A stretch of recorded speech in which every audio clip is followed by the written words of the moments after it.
The Batman Who Laughs revealed Gotham's true purpose as a fortress for monsters, forcing Bruce to activate the Last Laugh protocol. James Jr. screams for Bruce to stop, but the Batman Who Laughs voice is the only one that matters now.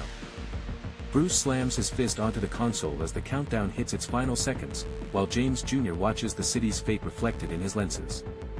Alfred's desperate face flickers on the monitors, pleading for Bruce to remember who he is, but a tearful Batman mutes the only man who loves him. The clock hits 0, and with a final, jagged breath, the Last Laugh protocol is activated. Above the streets of Gotham, the sky turns a sickly shade of orange as bat drones swarm like locusts while the citizens look up in confusion, unaware that the air they breathe is about to change. Back in the cave, Jim Gordon demands to know why Bruce would hand the city's power over to a monster. But as Batman turns, the transformation is nearly complete, his teeth are jagged, his eyes cold, and he whispers that he's the only one who can win because he's finally becoming what he fears. High above Crime Alley, the grim knight levels his rifle, targeting a version of Bruce Wayne who actually found happiness. He pulls the trigger with a sadistic grin, but the target blips out of existence, a digital ghost in a game he's no longer winning.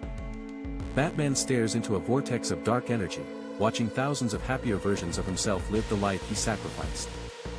Meanwhile, Jim and James Jr. realize they are the last line of defense, standing before an armory of weapons they were never meant to use.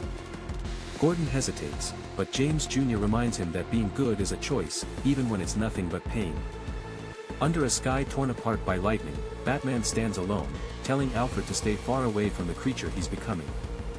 The city's most depraved monsters wait for the first note of the Dark Symphony to begin. Finally, the Batman Who Laughs emerges from the shadows of Wayne Manor, cackling as he looks into a mirror of his own making, but Bruce, with blood dripping from his mouth, vows he will never be him. Subscribe for Part 10.